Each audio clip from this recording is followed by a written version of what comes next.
तपाईले गोली ठोक्ने म यो लक्ष्मण लामा हुन्छ याद गर्नु। चोरलाई कहाँ समात्छ त? चोरले समात्दैन नि। यहाँ जति नै उपस्थित हुनुहुन्छ नि तपाईले जसरी लिडर गर्नुहुन्छ काम गर्नुहुन्छ त्यसको लागि धन्यवाद हैन। तपाई राम्रो काम गर्नुस्, हामी सर्वसाधारण तपाईले साथ दिने तपाईलाई च्यान दिन्छ हैन। तर तपाईले नि देशको नाममा देश र जनताको नाममा देशद्रोही काम गर्नु भयो नि तपाईले गोली ठोक्ने म यो लक्ष्मण लामा हुन्छ याद गर्नु।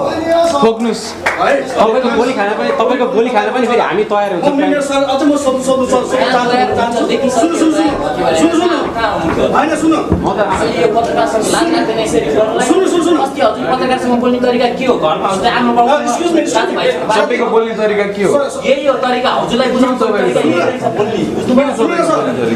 सर एकछिन अर्को मेरो प्रश्न के छ भने नि यो देश ध्वस्त भएको कारण भ्रष्टाचारले नम्बर 1 भ्रष्टाचार। नेपालमा त भ्रष्टाचार भयो हैन। विदेशीसँग पनि अरबौं खरबौं नेताहरूले पैसा लिएर देश ध्वस्त गरेको नेपालले बिर्सिसक्यो।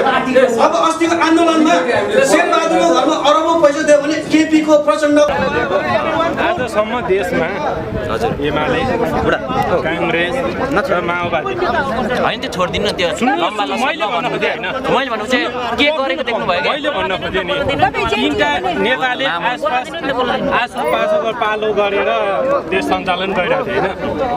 त्यसको त एउटा कहिले केपी ओली हुन्थे प्रधानमन्त्री, कहिले प्रचण्ड हुन्थे कि त देउबा हुन्थे। यी तीनजना बाहेक त अरू कोही प्रधानमन्त्री भएको देख्नुभयो त? मैले थाहा पाएदेखि नै कि यी तीनजना बाहेक अरू मलाई थाहा छैन। म भर्खर 26 वर्ष उमेर हो हैन। भए पनि अनि यत्रो मान्छेकोले गरेको यत्रो भ्रष्टाचारको उनीहरूले हामी अगाडि बढाउँछौँ आह्वान गर्छौँ भने भर्खर केही हुँदैछ कि अहिले हामीले ठुलो आशा नगरौँ। अहिले नै अब केपी ओलीलाई पक्रेन भनेछन् मान्छेले, रमेश लेखक पक्रेन भनेछ, शेरबहादुर देउबा र आर्जु राणाको सम्पत्ति छन्। गरोस् तुरुन्तै गएर पक्राउ गर्न त मिलेन होला नि त। त्यो ऐन कानुन पक्राउ उहाँको सरकारै हैन रे के यो। उहाँ त्यो वर्गमै पर्नु हुन्न रे के। मैले पनि अनि हजुरले के देख्नु भयो त उहाँले गरेको? अब एउटा पागल मान्छे आउँदै भन्ला त्यसलाई हामीले चढाइदिएर गतिमा लगाएर राख्दिने गर्ला भनेर अब फरक धारणा देखियो। यही सोचले गर्दैछ भन्ने सोचले नै एउटा जेन्जी जान्छ, एउटा अफिसमा जान्छ, म जेन्जी हो यो किन गर्दैन भनेर एउटा अब हैन भन्ने एयरपोर्टमा फर्काउने भन्यो भने 7 वटा मुद्दा लागेको व्यक्ति पनि एयरपोर्टमा गएर थर्काएर अहिले मामाहरू जानु पर्यो नि म जेन्जी हो भनेर थर्काउने। अनि यस्तो जेन्जीहरू चाहिँ देशमा आवश्यक छैन के, जो चाहिँ आफूलाई जेन्जी भन्छ अनि मिडिया कर्मीको अगाडि चाहिँ अब यस्तो चाहिँ आवश्यक छ जो घरभित्र लुकेर दुलोभित्र लुकेर दुनियाँलाई